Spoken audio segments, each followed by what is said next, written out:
All right, folks. We are live on YouTube, and I'm very happy to see this go. Well, according to this, I'm not live.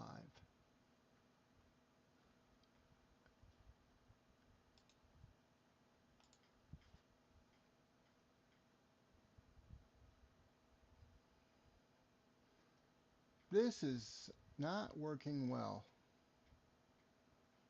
It says I'm not connected. So I'm just going to go.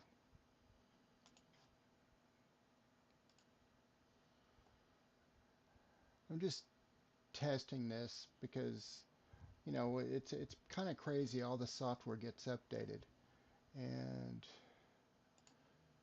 all right. Yeah, let's see what happens here. All right. So it looks like I am live. Hooray, hooray, hooray.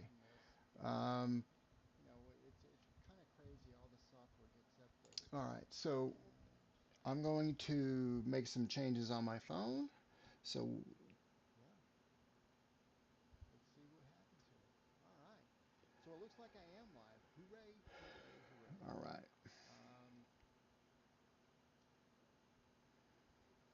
right. So I'm going to make some changes. So here is the Seestar. And bear with me, I've got a little bit of tweaking. I can hear. I just need to go in back into here. I'm okay. What I'm trying to prevent is any sort of feedback. Wow, that's a pretty good rate. Um, I'm not going to worry about that. So I'm just going to go back onto here. So earlier I did a Facebook Live and did two test sessions. The first session went was horrible. Well, actually, it started out okay, but then there was this huge echo. It was horrible. So earlier I did a Facebook Live and did two test.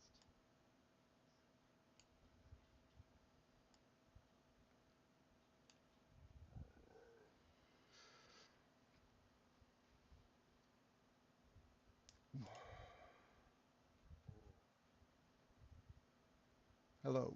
Okay, so you can still hear me. I was just trying to get my own voice out of my Bluetooth headset, and I do apologize. So I'm going to go back into the Seestar. Oh, it's nice. All right, so I had to go out uh, before just a few minutes ago and re-level the tripod on my Seestar, which is easy to do. But that was probably about a good 5 minutes ago. And this is an alt-az mount, and alt-az mounts do tend to not keep the target in the center like this one is doing.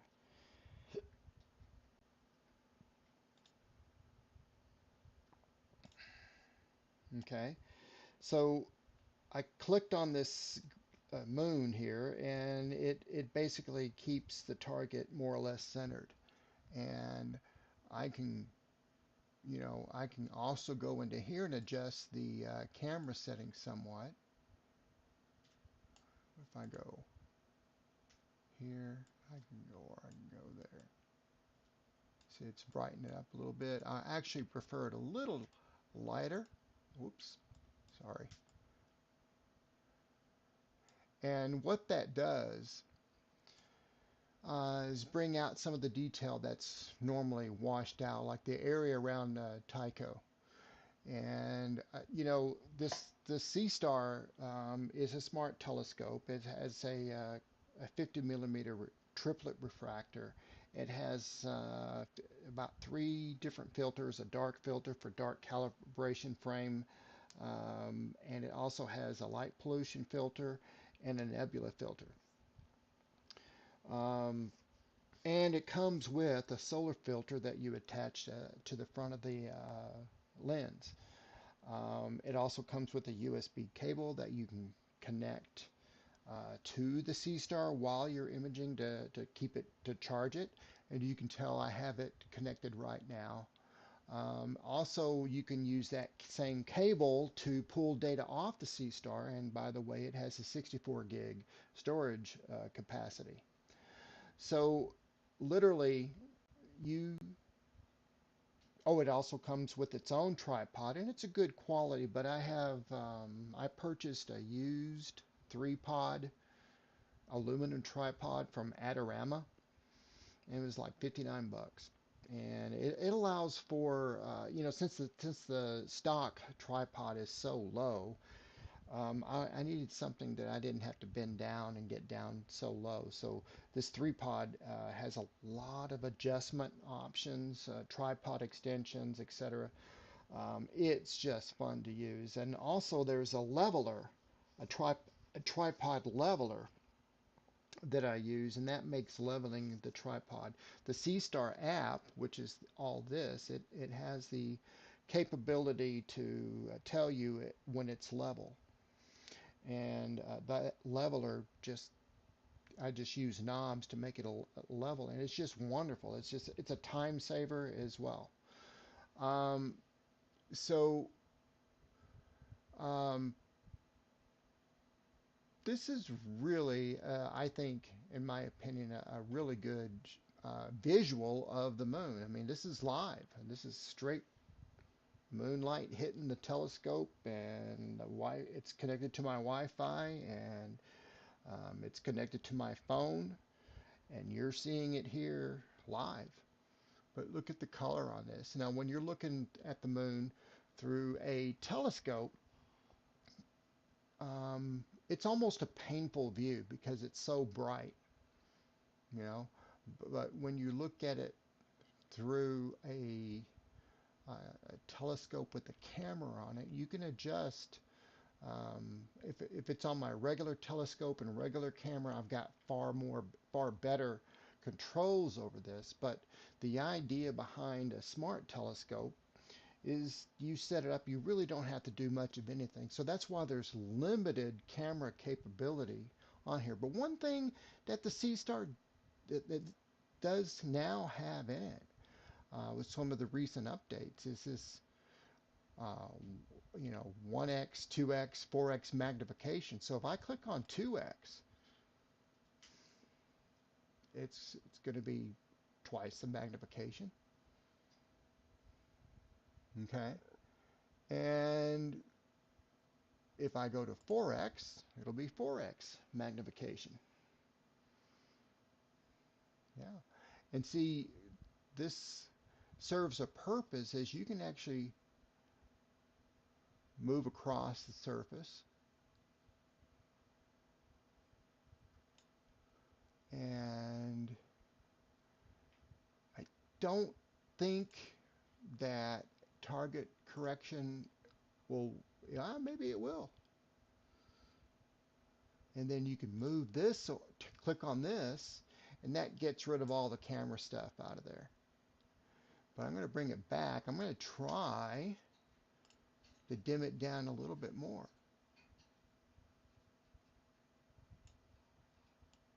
Okay. Sorry, I hit the autofocus. I'm bringing it down. I'm just trying so you can see the detail a little bit better around Tycho.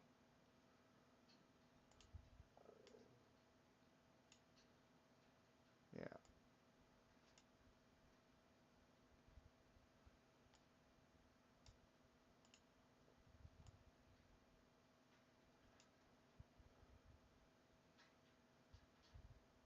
Yeah, I don't think that's gonna that really doesn't look good in my mind, my perspective here.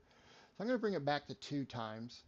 And I have tried imaging of the sun with using the magnification options here, and quite frankly, for processing the video, it just doesn't come out good. So I'm going to bring this back into auto so you can see the difference. See how bright that is? For the moon, when I'm imaging, I don't really do it that bright. So I'm going to bring it down.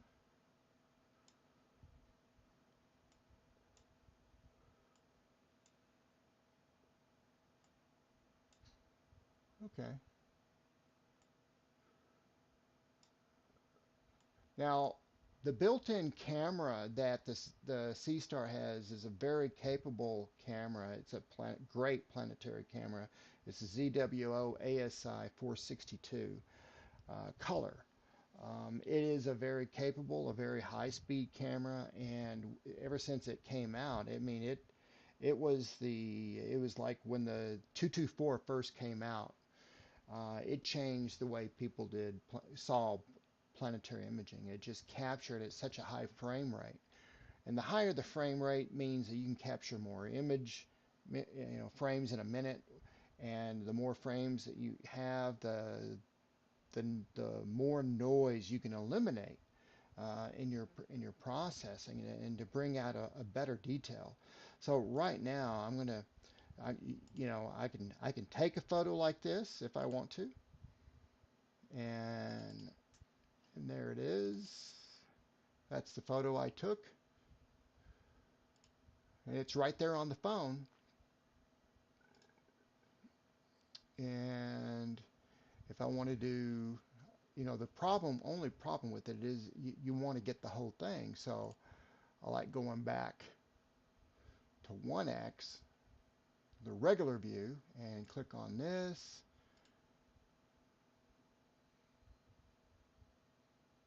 And the Seestar is doing all of that ever since, once I enabled auto correction. And it does a really good job. So if I go into video and I click on the raw, it will save this on the storage. If I don't click on that, it will save the video on the phone. So I'm just going to do about a minute or so. And let's see here.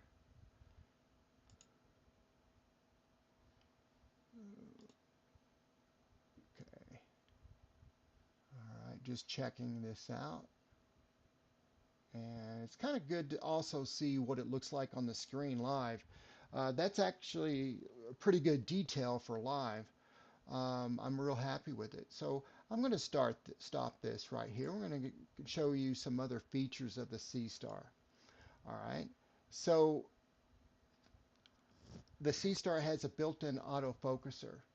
And if I say I want to just enable autofocus, I'll go here, and the image that you're going to see here is going to blur, but it's also going to get fine-tuned. The focus is as temperature drops, the optics characteristics drop too. So uh, you know, every maybe 15 minutes or more, you might, it's good to run autofocus again. All right.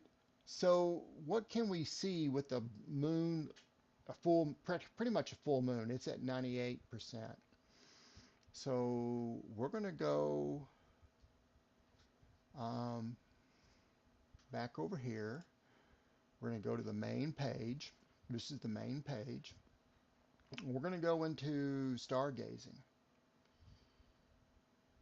And that's because it's way too much. I'm going to go back on this and I am going to do a search and let's see. And let's see. How about M36? Now it's actually going to the target right now.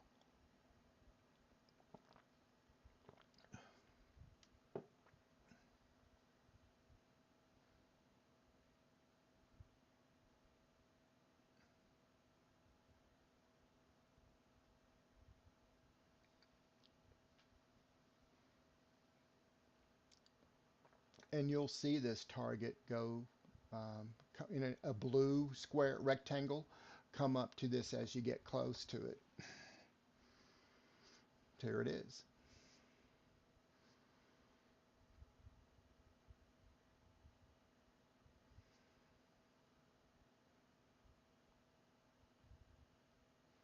Now this target is an open star cluster, And they're generally, I like to think there's two different types of star clusters, an open star cluster and a globular star cluster. Globular star clusters are real tight. You know, the stars are really, from our vantage point, they're very, very close together. Whereas an open star cluster, they're more spread out. It's just fine tuning getting to this target. Now, you can't hear it, but when the C star is, you know, when you turn it on and it's ready to connect, it'll audibly, in a voice, tell you it's ready to connect. When you are powering down, it'll audibly tell you that it is powering down, and the C star will automatically uh, pretty much fold itself back to where it was when you took it out of the case.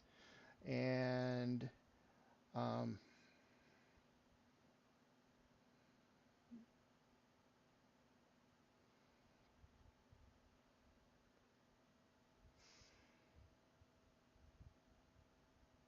okay, and so here it is. I'm gonna go right in here and start imaging.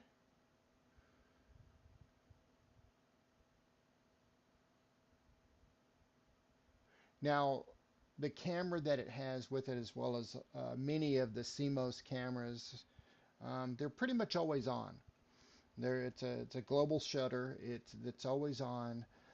So that's how you're able to see a preview image of the target. Now, in a moment, you're going to see where this gets cleared up quite a bit as it gets a couple of frames going, and they're stacked. So that's what's going on here behind the scenes is um, it failed. Huh, look at that.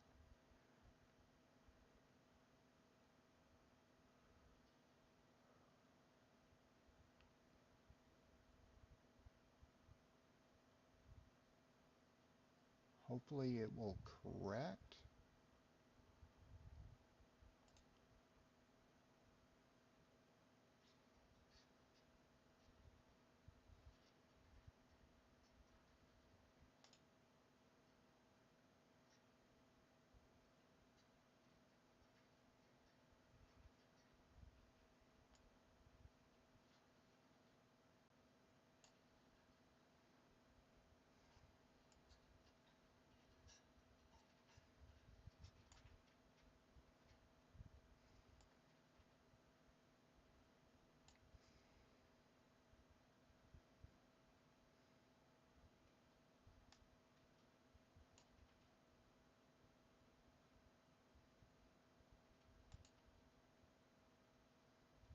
All right, so we'll try this again.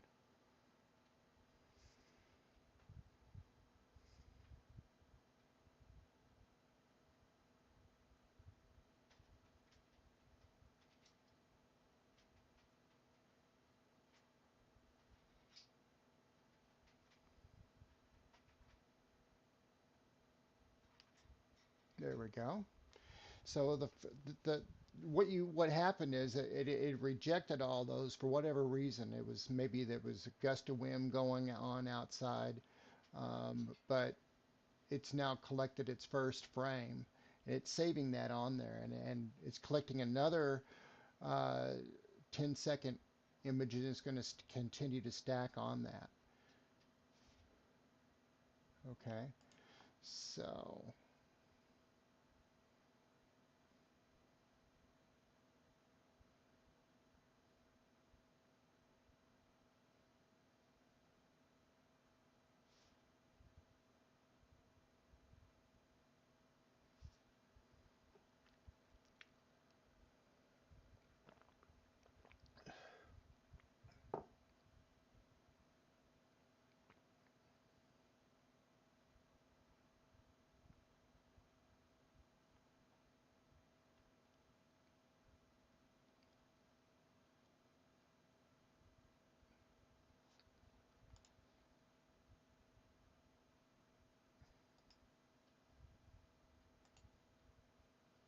I'm going to go out and check the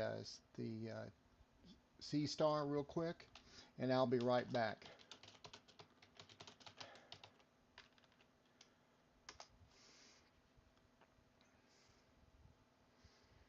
Because for whatever reason, it's rejecting all but one frame. And let me see.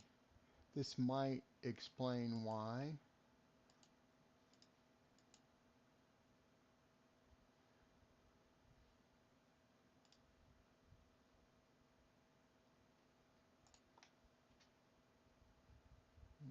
Okay.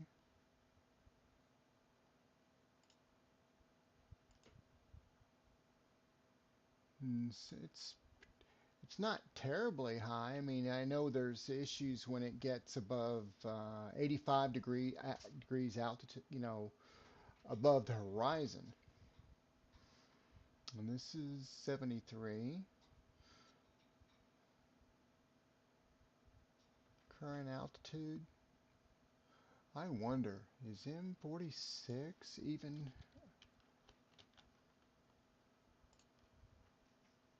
altitude 39? Let me see. Um, let's try going there. Uh, but again, I'm going to put this back up. I'll be right back because I do want to check it. I'll be right back, folks.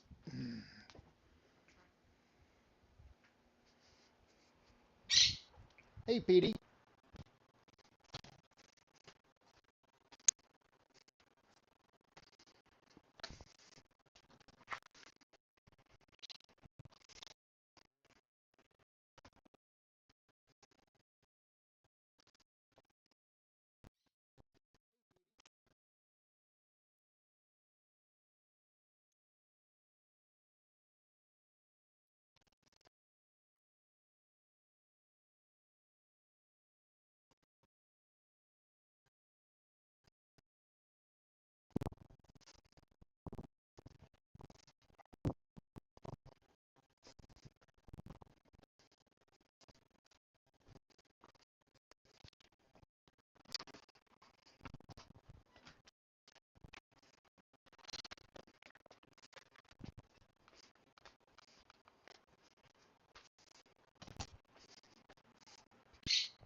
All right, I am back, and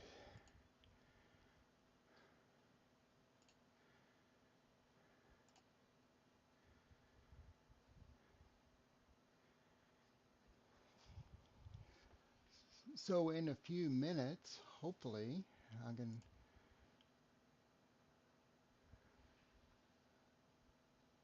All right, it's taking its first 10-second exposure.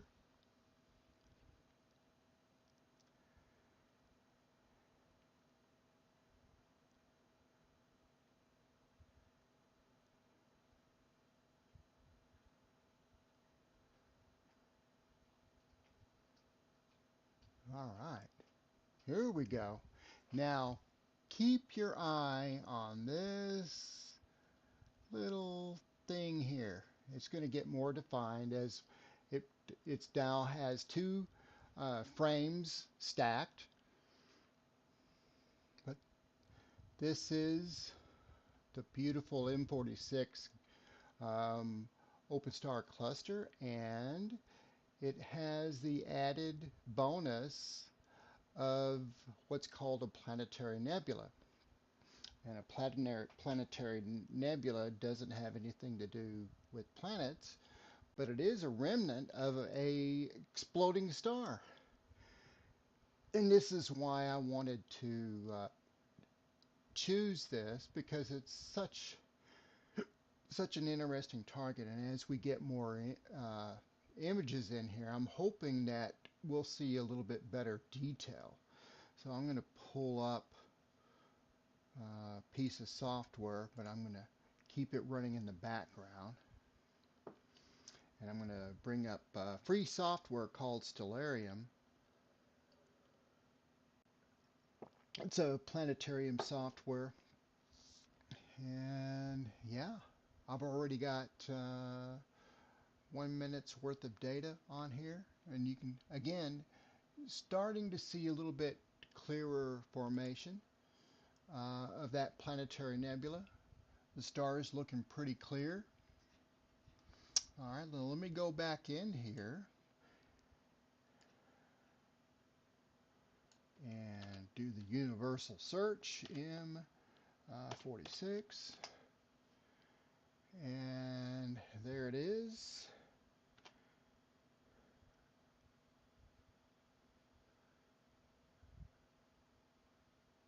Yeah, there's the little planetary nebula. Isn't that cool? Now this, let me, where it's not, I'm just gonna put the focus back on the Seestar app. All right, so here it is. So you can actually see a little bit of color in there too.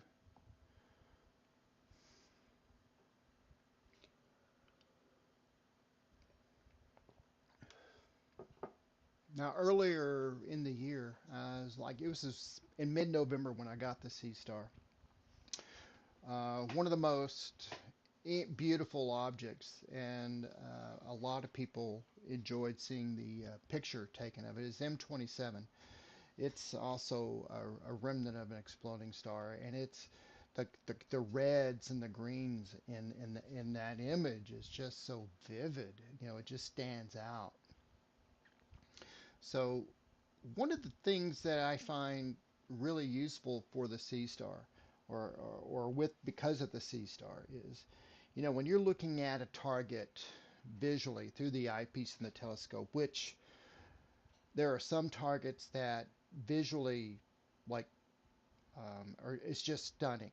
It's beyond belief. It's amazing instruments what our eyes can, what our eyes are and what we can see. So let me, while it's doing this, I'm going to get rid of all the camera stuff and just let you see the full image here. Um, it, um, but when you're looking, when the Seestar is imaging, it's live stacking, and it's such an easy thing to set up.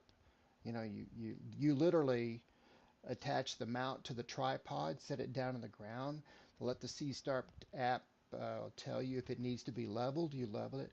But roughly speaking, in 5 minutes, you are ready to go.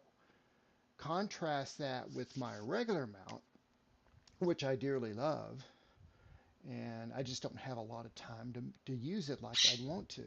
Hey, Petey, that's my Quaker parrot, Petey.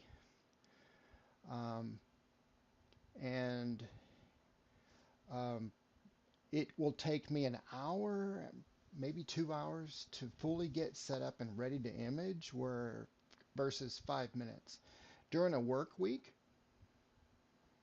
the Seestar uh, satisfies my craving for wanting to set up an image. I mean, and again, the Seestar, it has everything you need out of the box. You don't need to purchase anything else unless it's your choice. With the Dwarf 2, there's two versions of that. The expensive version actually has what you really need out of the box: two lithium battery packs, the lenses, the filters. Um, but it is in a very similar price point that the Seestar in. So those two right now are probably the most popular smart telescopes. And then I would say after that, the Vespera. And they have the Vespera 2, and the Vespera Pro, I believe. And the problem I have with the Vespera, it's like in the $1,500 range. And it doesn't come with much of the things that you need out of the box. You've got to purchase the filters. You got to purchase a cable. You got to purchase a backpack for it. You got to purchase, um, see the uh, an attachment that completes your dew heating system. Okay. Um, by the time you get all that, you're spending well over $2,000. But on the plus side of the Vespera, their app is very well made. It will allow you to get a much wider view of targets. And it's pretty close to normal astrophotography quality. I mean, I love the Seestar, but if I were, comparing images of Andromeda with what I can do with my regular refractor mount, I mean, it just doesn't compare. But for anyone that has a busy schedule, that loves astronomy, doesn't really want to mess with the learning curve of a regular mount and camera and optics and how to get all of that working together. The smart telescopes are the way to go. I mean, honestly, I mean, no fuss, easy to set up, joy to use. You can easily share what you collect to anybody that you want to share it with. It's going to be on your phone. Like when I stop imaging, and I'm going to just push this back to remind you that with when you these are the camera settings. Now, for star clusters and galaxies, you don't need to worry about a filter. If you're trying to do any nebula, and I'm not going to try because we've got pretty much a full moon, it's just not going to, it's going to be really noisy. So I won't be doing any of that. But for star clusters, um, I think this thing excels really, really well. Um, I'm loving what I'm seeing here, and I'm probably going to take a full 30 minutes of this. Now, bear with me as I'm going to go on uh, YouTube to see if there's any comments or anything. No. Oh, one watching now. Okay. Thank you, whoever you are. I appreciate it. Chat is open if you want to leave a chat. If you have any questions, feel free to leave a comment. Um, so I'm going to go back on to the Seestar view. Also, feel free to, ask if there's a particular target or cluster that you want to see. Um,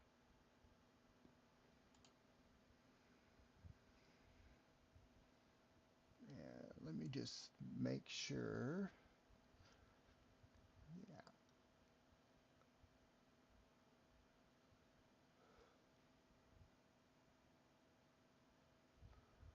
yeah, I can definitely tell there's some gradients there. Look at that. And that could be because of the moon, and it could also be because neighbors. I've got lights going on all around. Um, but it's also, there's some light pollution coming from my window. I just realized that. So I'm going to close the blinds.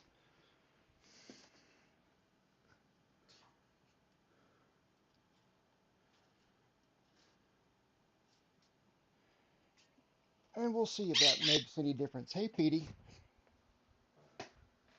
I don't think it'll make enough right away.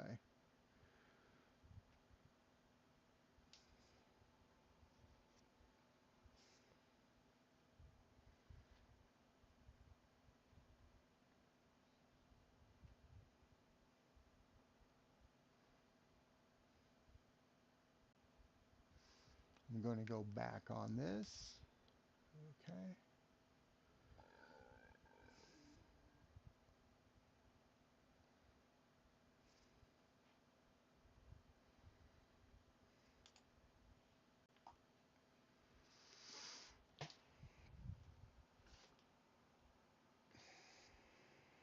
And I was talking about the Vespera.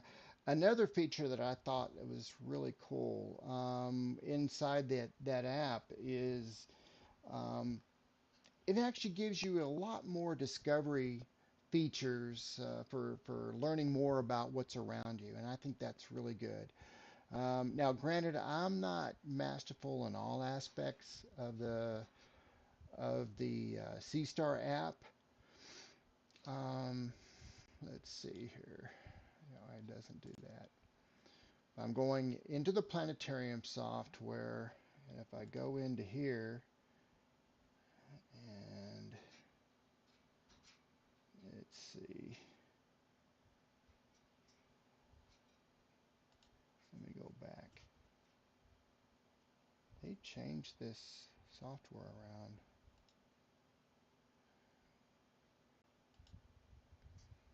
46.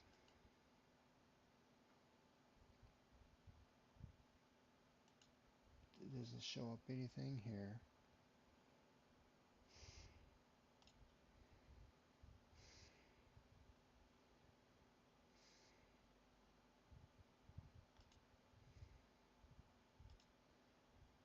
And there we go. All right.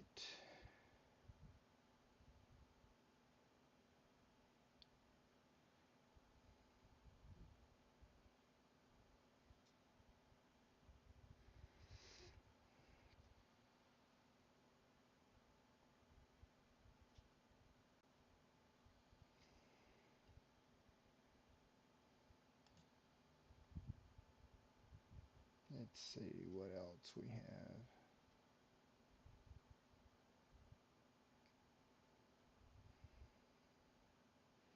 Let me go back into my planetarium. M47. Okay, it's not very far away.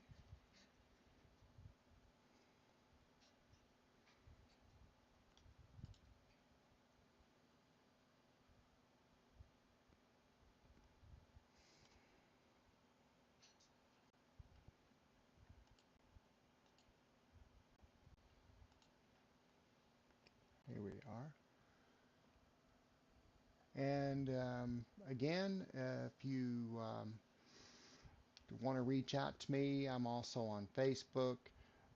If you have any questions, comments, um, about the Sea Star or anything else that I might have mentioned, please let me know.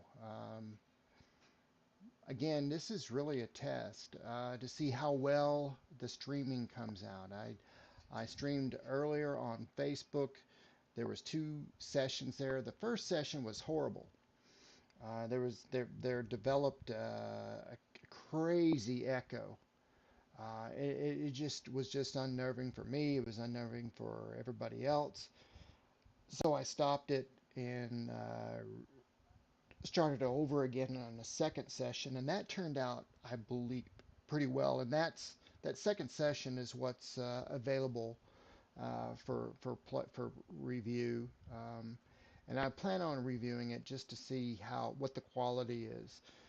Um, Now, normally I don't stream, but I really, because I'm so impressed with the Sea Star, I just want to make sure people are aware that something like this is available. You don't have to spend a lot of money. I mean, I can tell you, I have spent a whole lot more money on astronomy gear than $499. In fact, my first telescope, was an Meade ETX 80. Um, it was, I saw Saturn for the first time using that scope, and the beautiful part about looking at Saturn, I mean, it's nice to look at stuff through other people's telescopes, but when it's your first time through your telescope, it's pretty amazing. Um, my daughter and wife both said, that it looked like it looked fake, because it was just too clear. And they were right, that's exactly what it looked like. But it was still impressive. But I spent about I want to say $499. And but I will tell you, while I enjoyed that first scope, I had a lot of issues with it. I had to take it back to Mead about 4 times. Go to never really worked. It didn't track very well. There was no solar tracking on it. And my wife had uh, pity on me and she allowed me to upgrade. And I moved up to a Celestron uh, SE mount. And that work, in comparison, it just works so well. I mean, it you tell it to go somewhere and it went. Um, it was primarily a visual astronomy instrument, and it's but I spent $1,100 for that. And it's still pretty much at that price point. Even that after I bought that in 2013, it's still at the same price point. The point I'm trying to make is, considering how much the dollar has gone down and everything's so much more expensive, to find a device for $499 that, for the most part, it works extremely well. You know, I've had this Seestar since mid-November, and I've got another on one of actually my last video that I have on YouTube. It shows the imaging that I did from mid-November through December, and it's so far that's been my most popular video. So I mean, I don't make any money off YouTube. I just love the hobby, and I'm I I think when an instrument like the Seastar comes out, I just want to make sure people are aware of it. Will I get rid of my gear because of the Seastar? No, but I will sure be able to do astrophotography using the Seastar, and I will get a lot of practice in um, processing. This is really, um, I use PixInsight for my astrophotography. A friend of mine here in Clovis he's been using PixInsight for a number of years, and he's quite good at imaging and processing. Um, and I've been, for the last several years, more of a solar system imaging type of person. But PixInsight is amazing what it can do. It just blows my mind. And I saw there's a video out there where a gentleman was talking about pixel math in PixInsight and using AI to help with the math to get better imaging. And he goes through it pretty well. I mean, it didn't take long for the content of that video to go over my head. But I was just blown away at what can be done. And I foresee AI getting even more involved with processing and things like that. Um, uh, I think if it uses the math approach and doesn't go overboard, try to create an image out of what you did. In other words, no distortions. It needs to be as close to what you took as completely possible. So I think I'm going to give this another three minutes or so. And this is live stacking. Something that's been around actually for quite a few years in variety of forms. Um, uh, you know, using a variety of software that's been out there.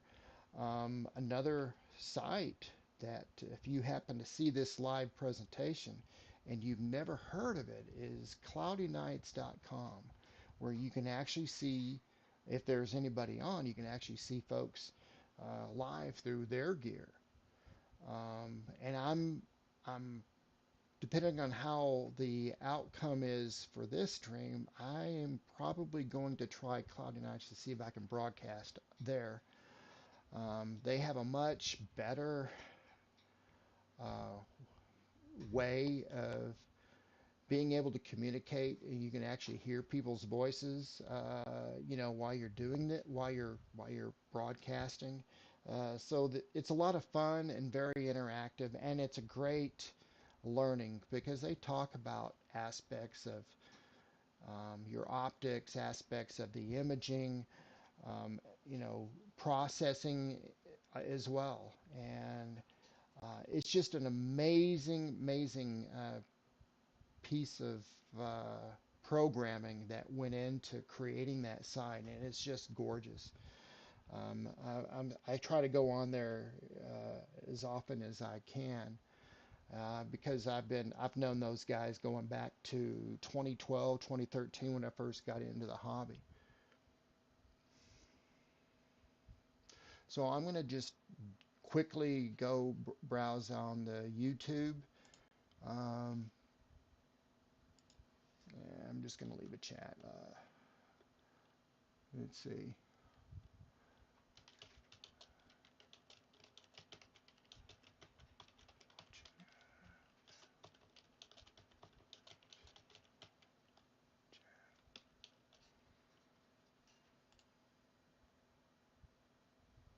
All right, going back to the Seestar.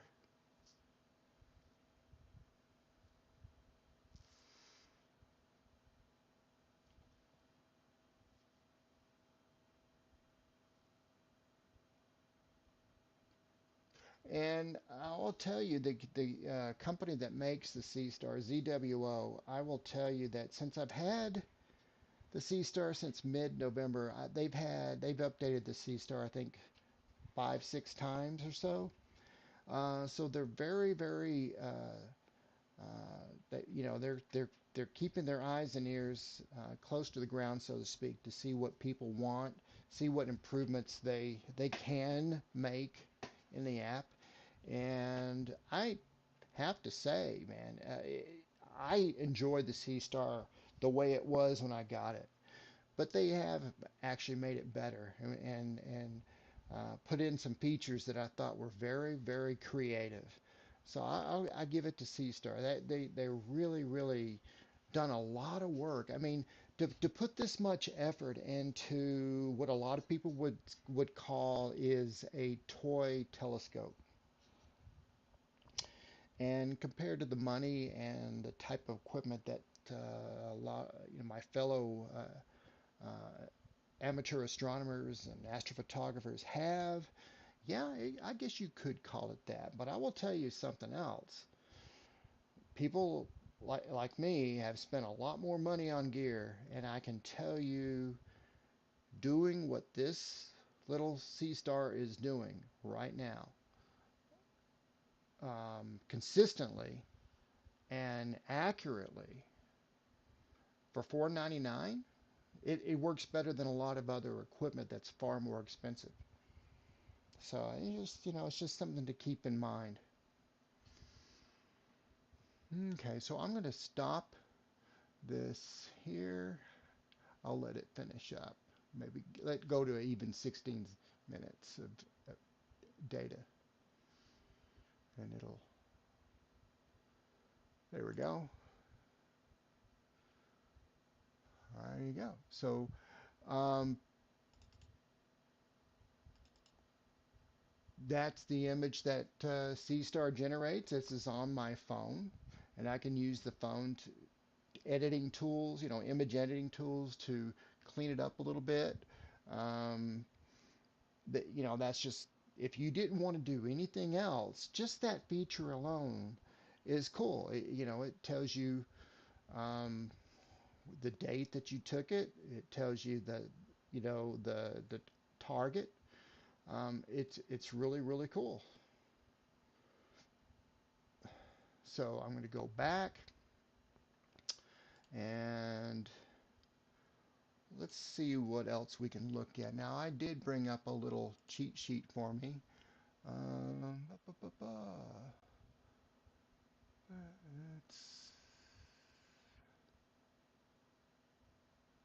let's see, NGC 663. I'm going to try that. NGC.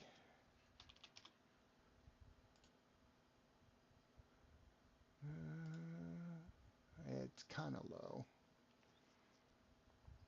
And it is in the northwest.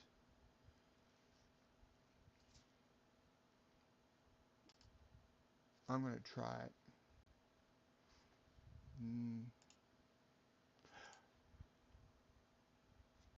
So while it is moving to that target, I need to take a quick break and I'll be right back.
Okay, I am back and I'm going to press the button here so it can start doing some imaging.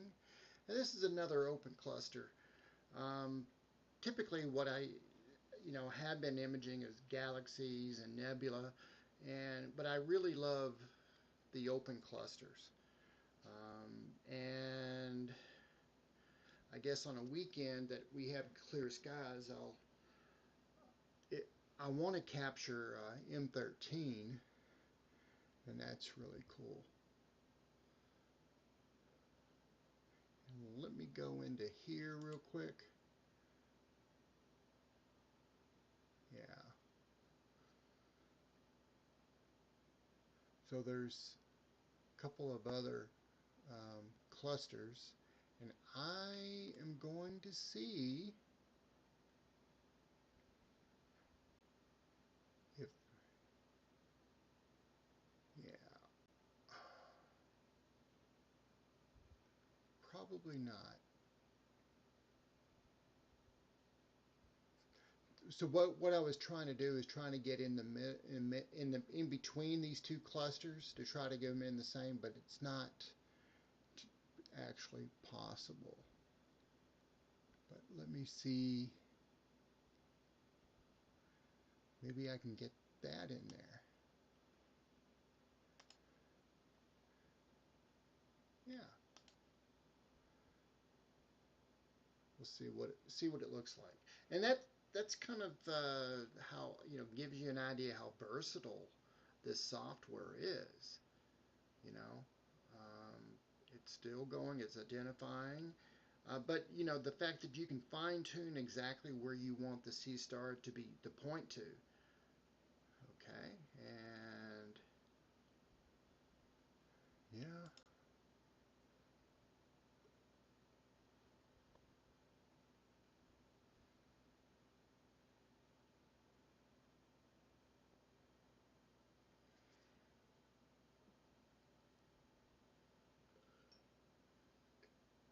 Now, if this doesn't show up really well, I have another idea on what we can do for you to see. One of my favorite targets. Oh, that's not terrible. That's kind of what I was hoping for. You have this here, and the 663 NGC 663. It's kind of low in the sky, and this is called the lawnmower cluster. And down here,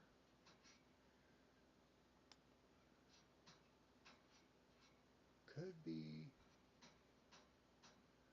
the fuzzy butterfly, or here, let me,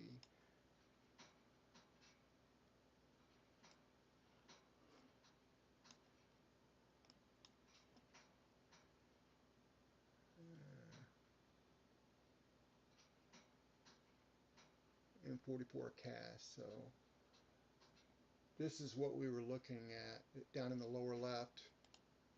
This here, the yin yang cluster. That's what it's called. And I just don't have enough imagination to make this up on my own. So that's kind of interesting. This is the first time I've ever looked at these two objects. So I'm going to go back on YouTube real quick just to make sure I'm not, I don't want to ignore anybody that might be coming on or, okay.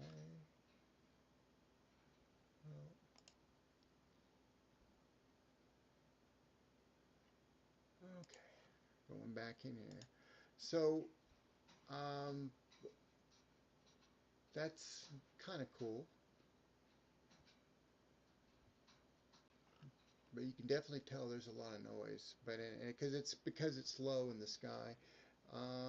Let me look at.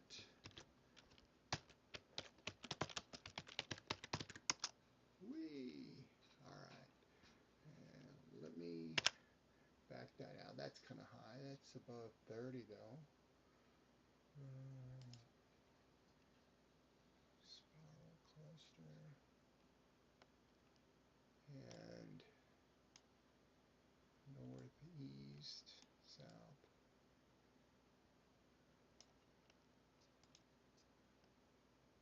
Yeah.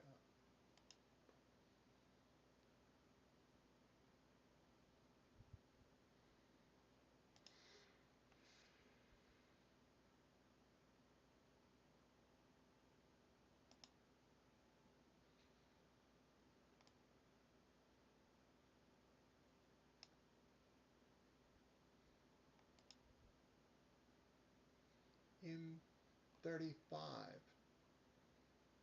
We will try it.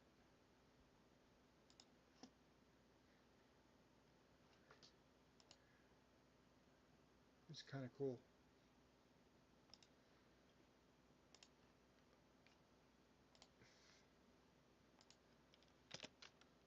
Oops, 35.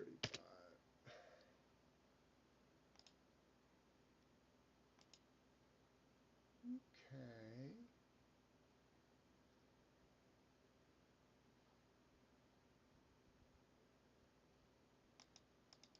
Here we go.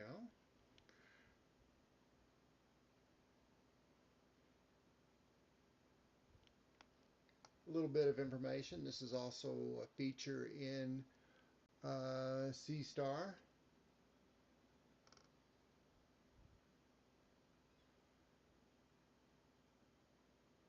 And I believe I can get another object in here. So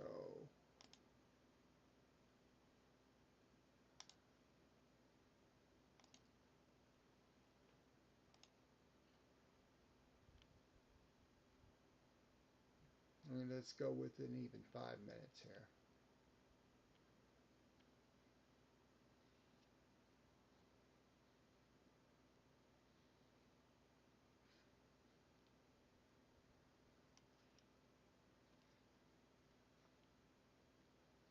And I know from your perspective, a few seconds of silence really seems to last a long time.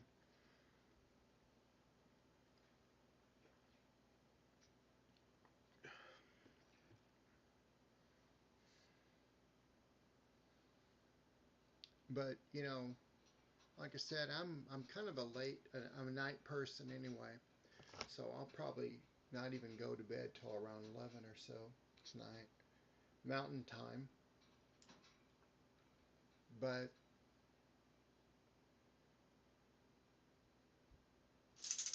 this, compared to setting up a regular mount, it just frees your time up where you have more time enjoying what it is that you're imaging versus setting up and taking care of frames. I just realized I didn't have my Bluetooth headset back on, so I apologize for that. So I'm going to go ahead and stop it here for imaging that. And again, that image is saved. That's what the Seestar does. Like I said, it saves that image for you. And let's see, like we said, M35.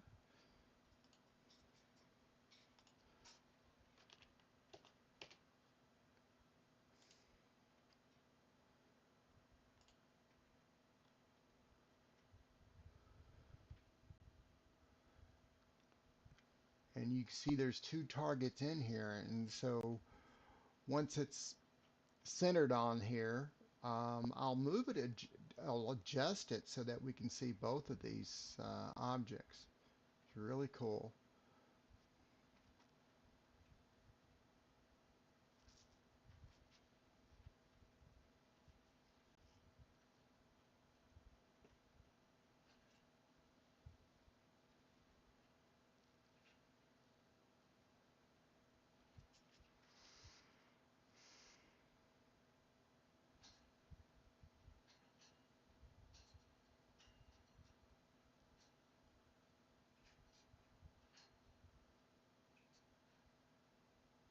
Very cool.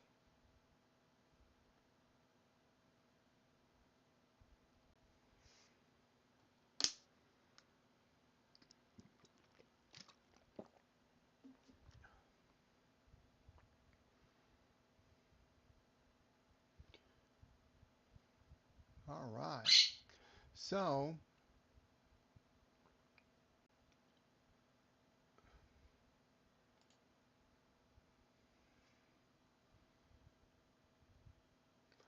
I'm going to go back in here and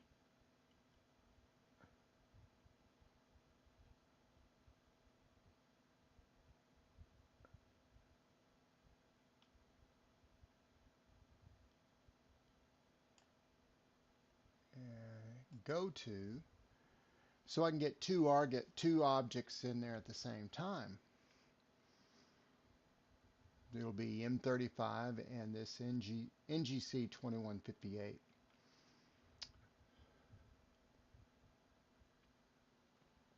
All right, and I'm going to start imaging.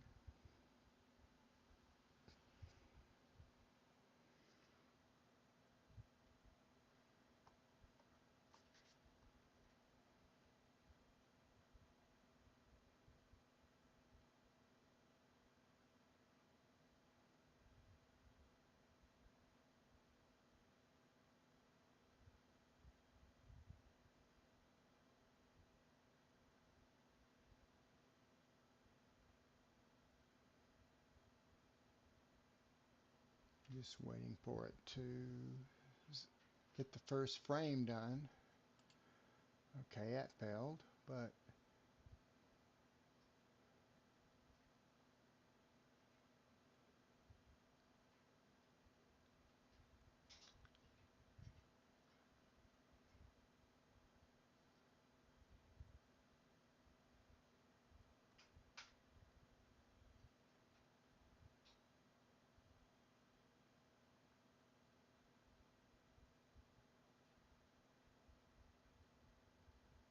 It doesn't look too promising, does it?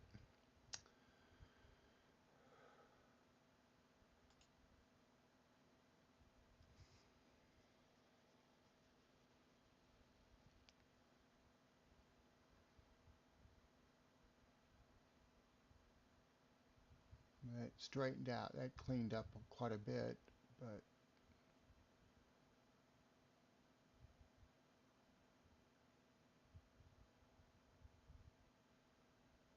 it's not.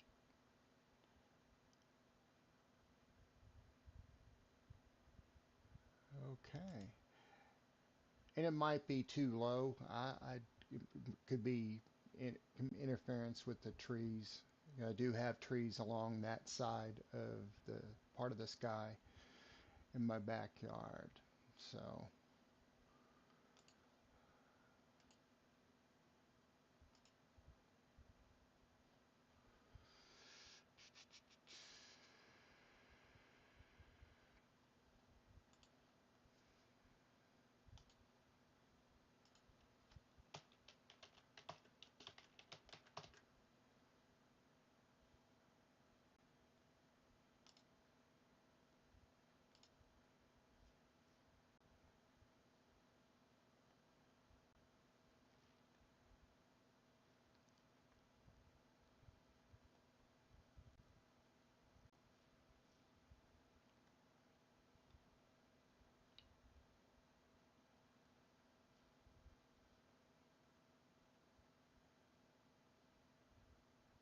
here we go.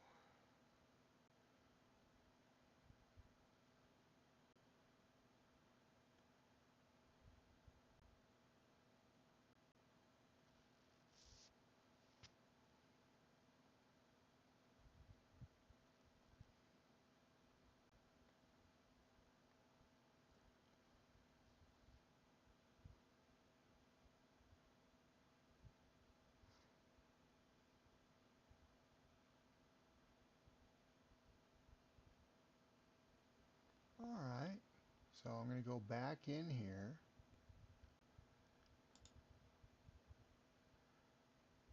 and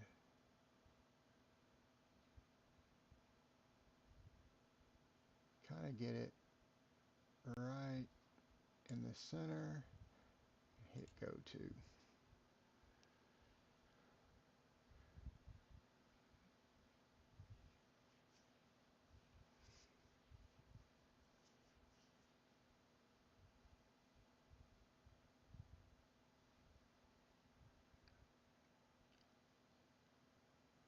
All right.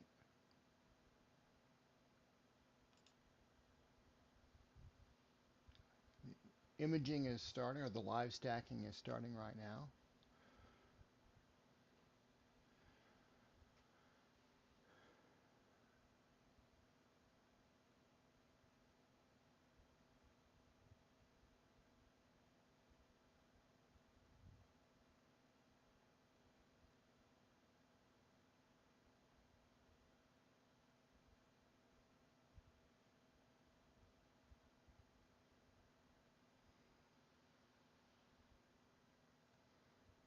All right.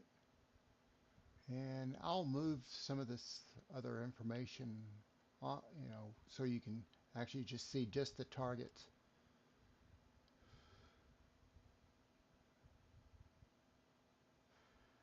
And I will tell you, this is a beautiful thing. This is these two clusters, open clusters. They call it the double cluster for obvious reasons.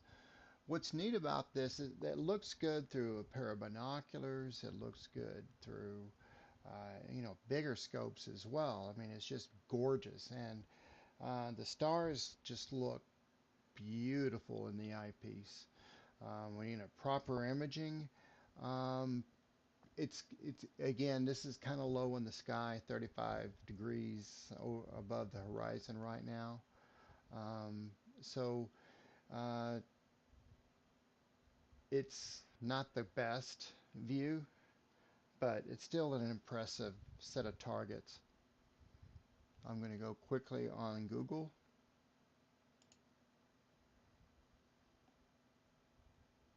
Hey,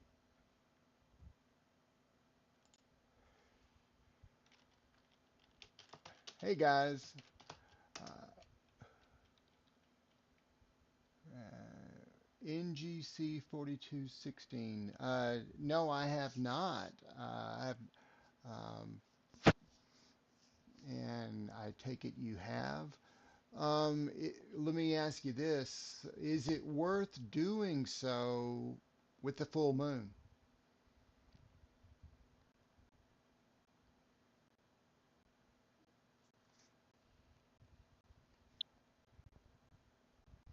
And if you say yes, I will definitely give that a whirl. Let me go back here. So, yeah.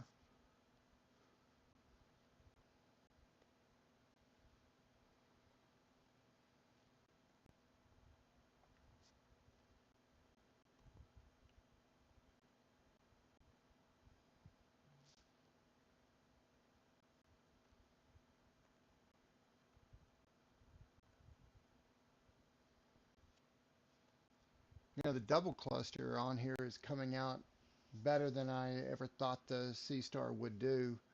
Um, but I'm happy we can get both clusters in there.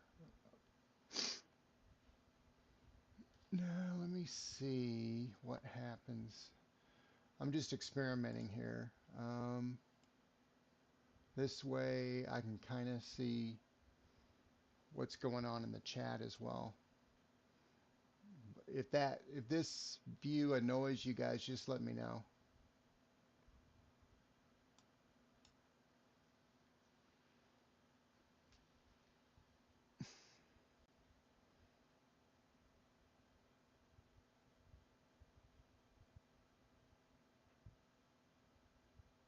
Well, thank you. I appreciate that. So,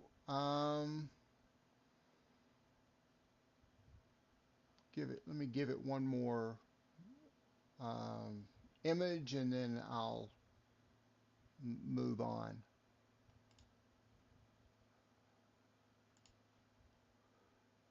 Okay. And let's see.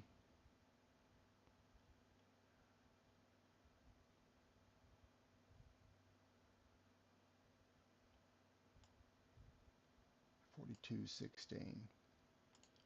4216.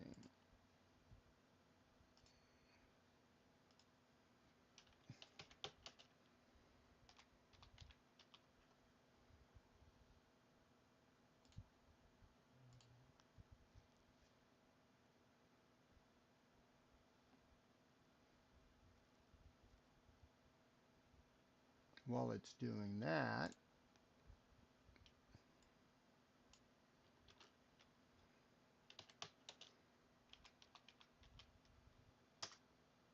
hmm. Uh, well, we'll see what we can see because the biggest problem, I didn't think about that, but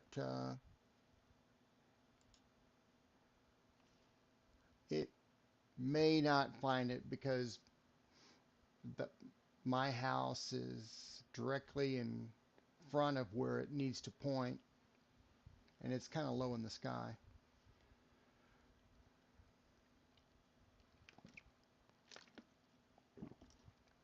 But we'll see soon.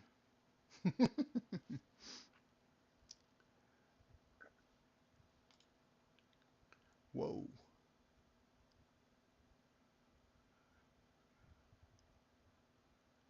Okay.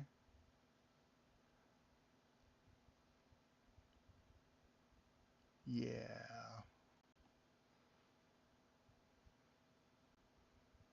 So it's still trying to identify. Huh.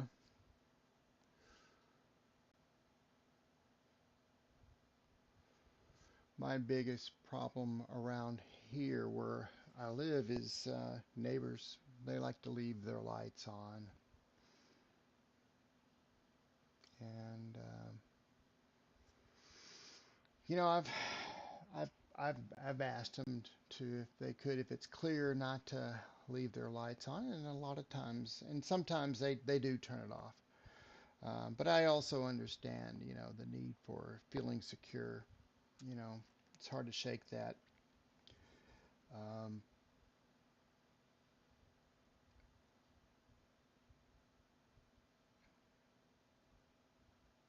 okay, so I don't think we're going to be able to find. It's going to be able to find 4216, but I am going to go on here. Um,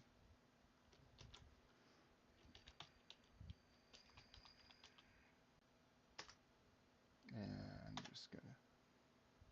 Oh, that's cool.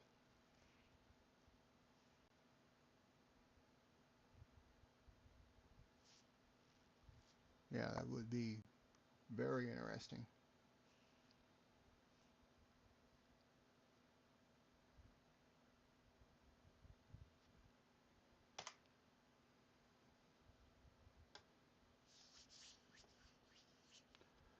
So, random air horn. Where, whereabouts do you live? Oh, don't need to apologize. It was worth it was worth trying, that's for sure. I actually did a little bit of imaging on the double cluster earlier this evening, so it's all good.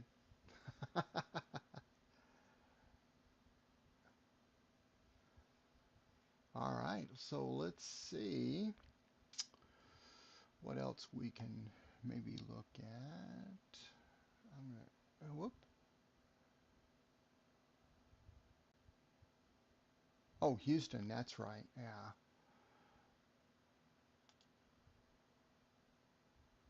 Mm, what?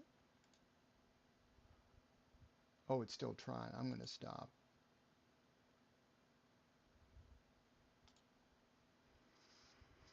Hmm.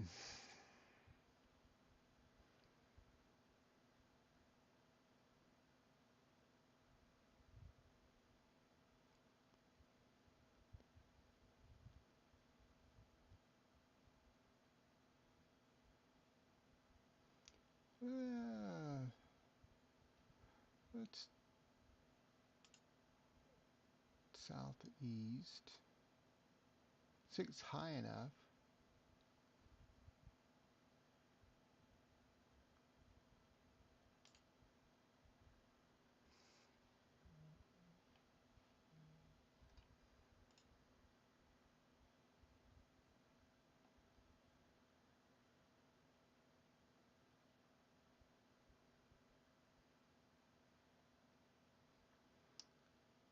Have you done this galaxy?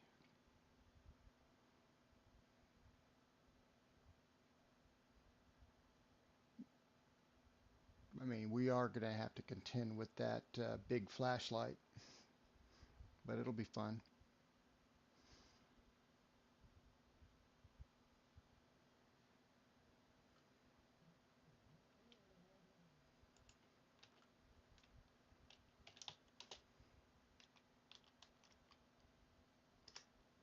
That's encouraging. Yeah, right near the moon. Good target, Gary.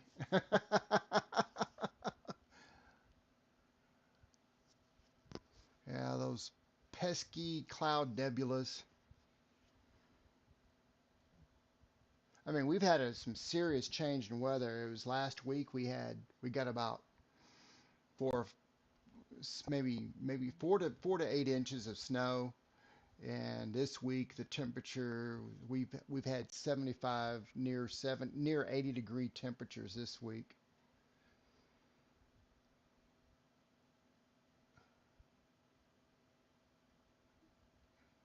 It's got 2 frames in there already,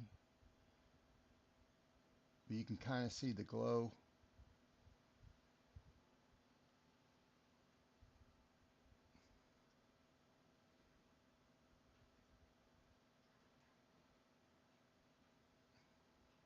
Hmm.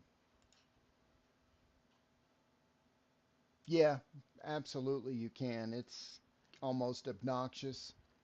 Let me try to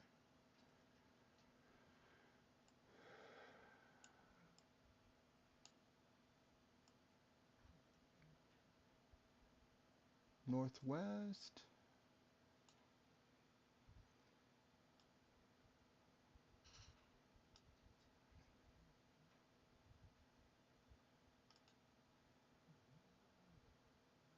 Hmm. Yeah.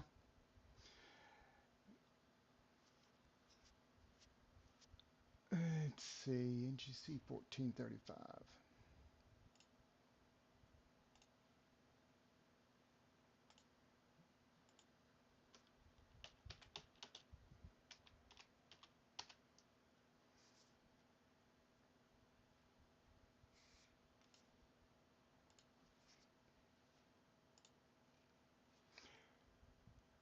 Have you tried the stacking feature for deep space objects in the Seestar app? I haven't. Well, uh,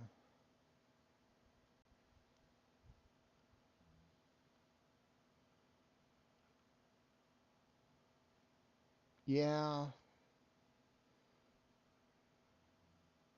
not a great. Let me see if I can get. Oh, it's still going to the object. Hello, Helio.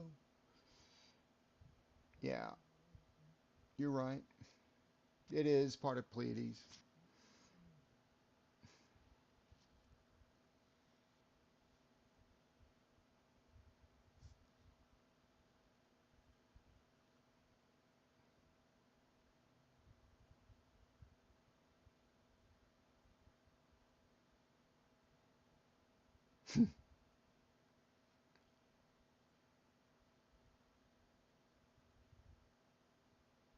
Huh. Interesting. I imagine. Let me see if I can maybe get a little bit more stars in there.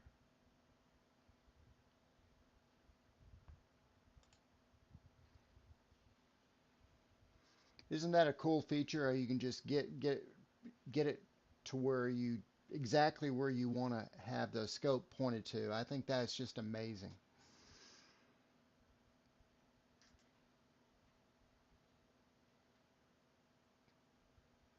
Okay, so we'll do this. Uh,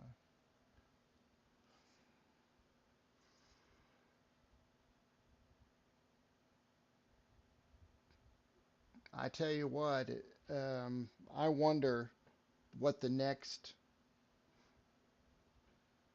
C star, whether it's S80, you know, I'm just wondering what they'll do. I'm hoping we get a wider field of view, but just for a 50 millimeter scope, and you can't catch all the whole Pleiades is just a tad disappointing. And I know there's other things that you can do. Yeah,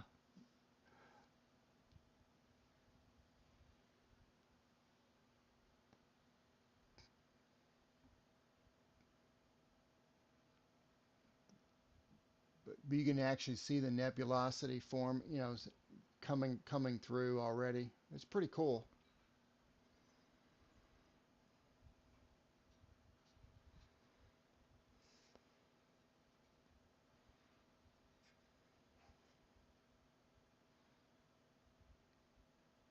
So, Random Horn, what do you use to process your images? Do you use PixInsight or Cyril, or what software do you use?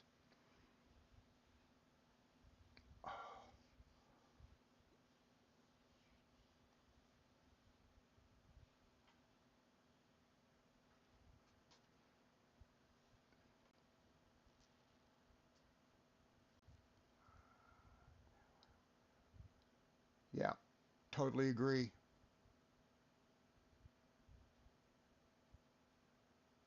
Sure. I mean, on the other extreme of smart telescopes, that I kind of like what Celestron did with that Origin scope.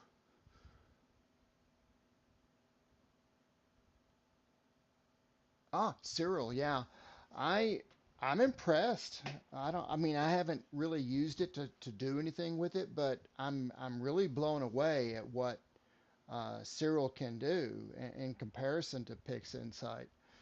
Um, I I need to figure out how you can process just lights in Cyril. The stacking and um, I just started looking at Cyril as an option because it'll be a good option for a lot of folks that I know that are just getting using Seestar as their first astrophotography rig. Yeah, it is that Celestron Origin is nice, but I have the Evolution mount, which and they've done some upgrades to it, and you know, it just seems that you should be able to mount any telescope on a mount, and but um, it's just for $4,000. It's it's out of most everybody price point. Uh, I don't know why they didn't try to incorporate that on even on their EQ mounts.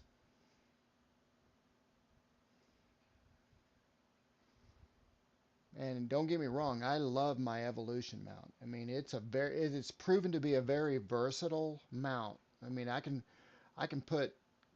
literally put all my telescopes in any of them. From a 72 millimeter refractor to a 9 1/4 inch SCT, and for an Altaz mount, I mean, it's a fun rig to use.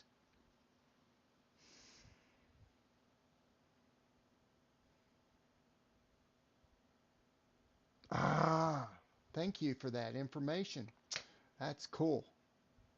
That's very cool.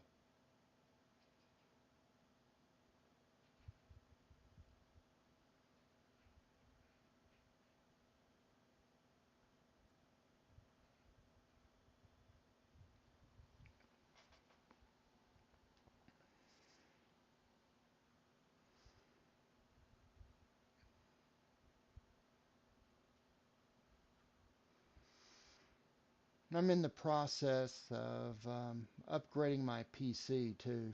Um, I'm doing a little bit at a time each month. Each month, getting a new part, and it's really and truly just for running PixInsight.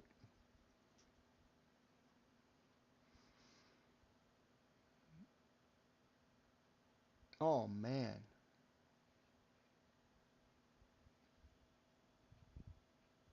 that's really cool.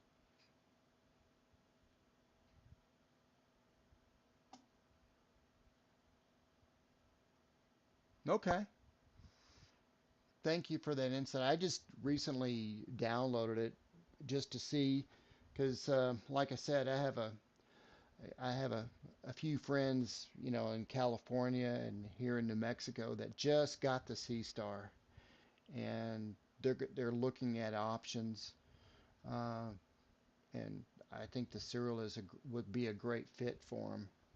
Um, I think that's great information. Thank you for that. Oh, that's starting to look impressive.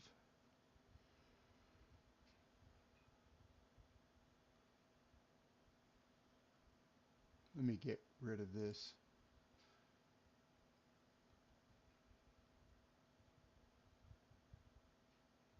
Yeah,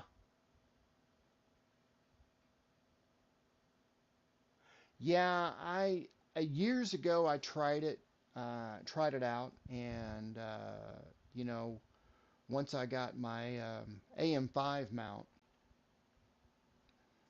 um, I realized, okay, I need to get serious with it. And a friend of mine here in town, um, he's been using PixInsight for a number of years, and he was showing me what he can do quite easily. Um, it didn't make a lot of sense to me at the time, but I've watched quite a few videos, and the Atom Block video, the training videos, they're really well put together. I mean, if you want to know the ins and outs of any feature, his videos will cover it. And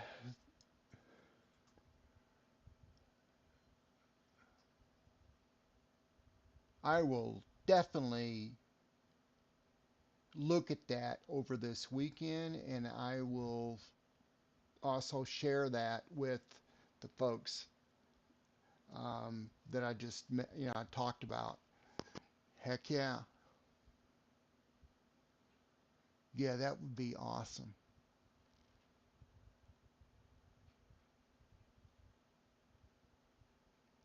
It's yeah, it's definitely like you said, it's definitely different. No doubt about that. And but it's amazing. There was I mentioned this earlier. There was a fellow I saw on YouTube. He was talking about pixel math, and he was saying how I believe it was Chat GPT that um, would provide him the formulas that he could just use and maybe tweak and put that into pixel math to get um, really good results with that.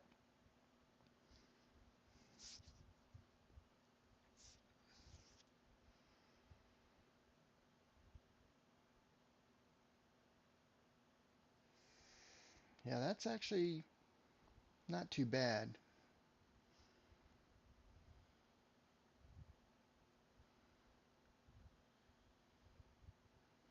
So, do you think those stars look a little bloated?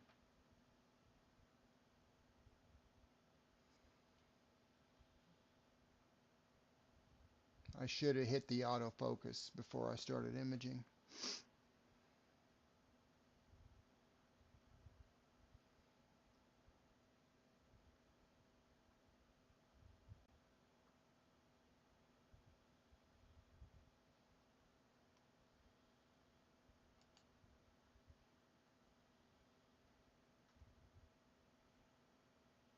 Yeah, I haven't done anything with it.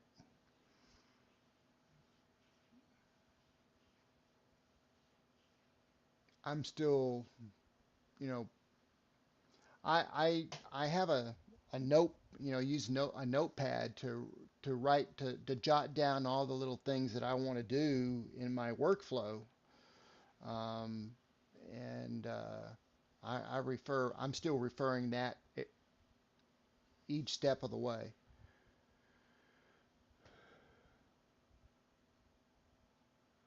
I hope so. I hope it's some of the nebulosity. But they just, yeah, I, that is amazing.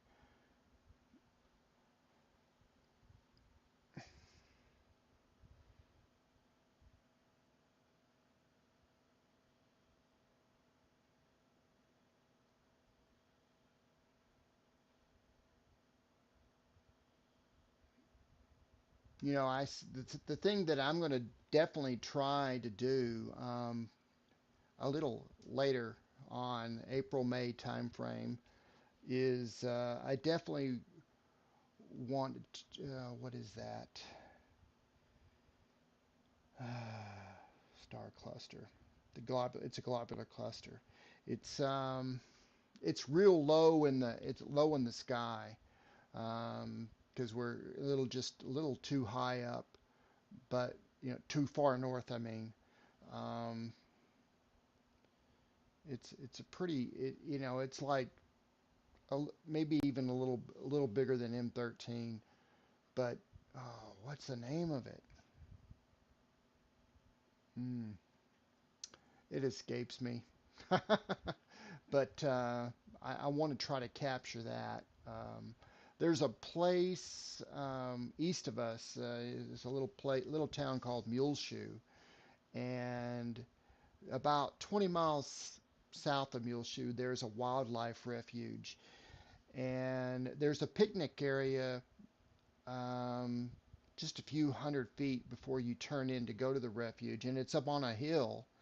And that hill is high enough, I believe, where I could get a really good view of this star cluster.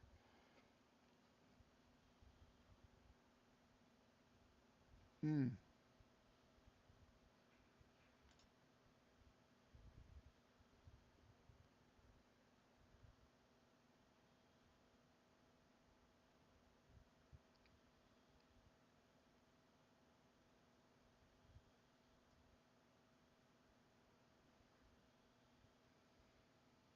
Well, Ben, if you are still on, um, I hope this has alleviated some of your boredom. And hello from the U.S. to you, man.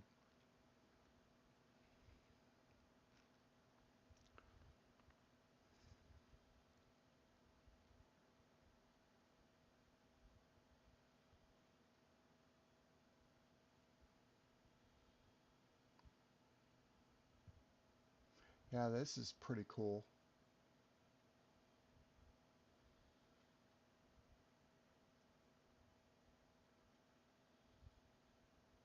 Oh, yeah. I mean, if I go just north of town, just maybe 10 miles, uh, there's another park there that it's got enough trees to block a lot of the light pollution from the town and the dairy farms that are around here, and it truly makes a difference.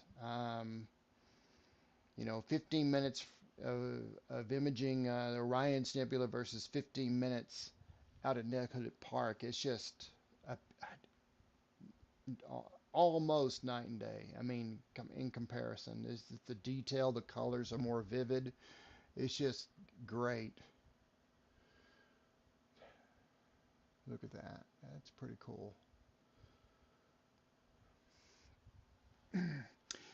Is the Seestar the only smart telescope you have? It's the only one I have. But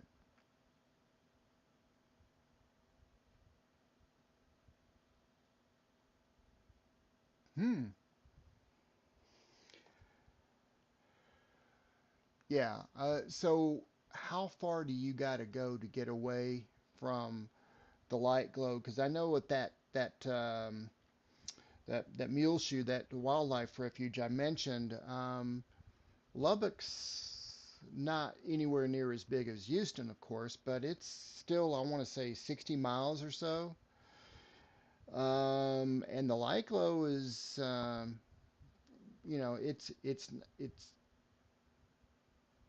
it's you could definitely see the light glow. But what was nice about that refuge, it was horizon to horizon, uh, no obstructions. It was a great place to go. And then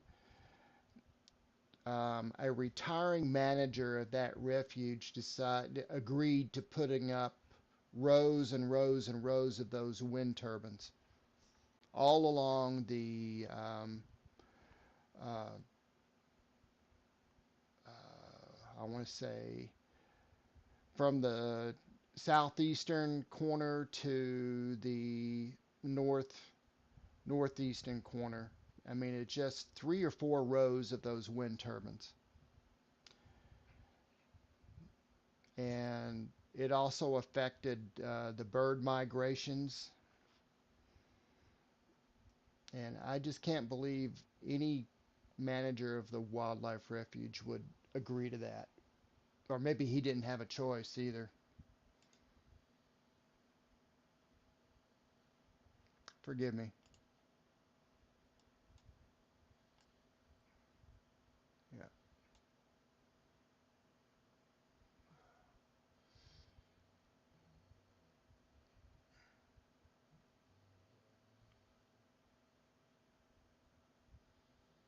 Mm, amazing.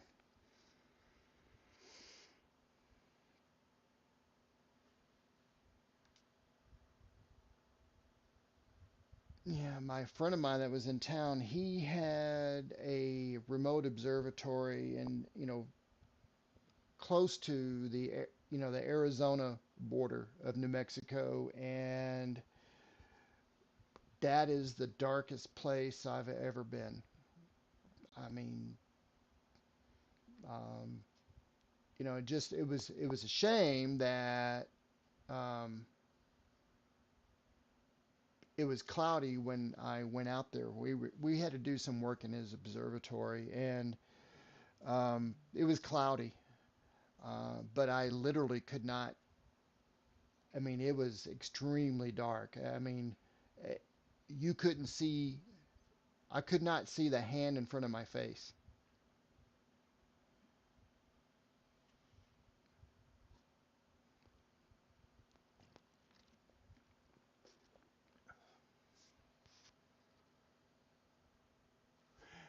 Yeah, it really is. I mean, that's been a lifelong dream of his. Um, in fact, when he he retired from his first job and to come out to New Mexico, and that was the main driver to set up a remote observatory. Well, that place, the guy that ran that remote observatory, he got into some legal problems, and uh, Roy had to move all of his equipment out of there. And he has a place in Texas, near Pontotoc, Texas, and it's a much better. Um, the skies aren't as dark, but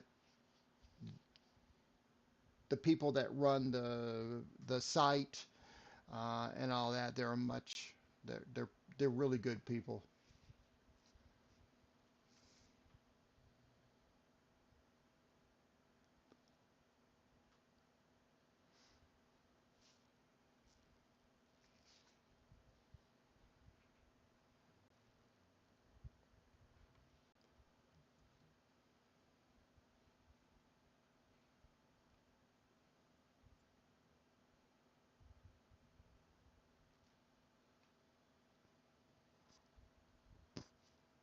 Hmm. I'm going to look at something real quick. I'm going to use Windows magnifying glass.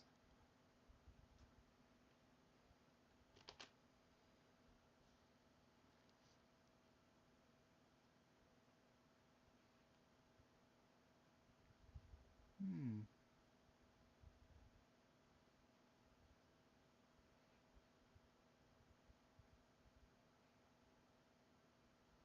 That's pretty cool.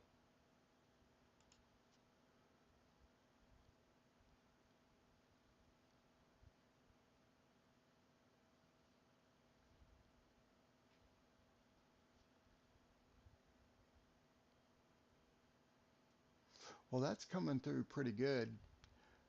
Well, I'm going to have to start wrapping things up. I'm going to call it a night on the live broadcast here.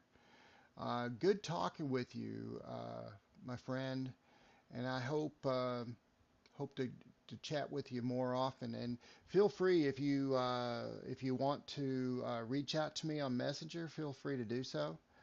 Um, Definitely would love to chat or call. Whatever is good for you. But thank you for coming on and making this experience quite nice. Thank you. And you have a good rest of your week and weekend.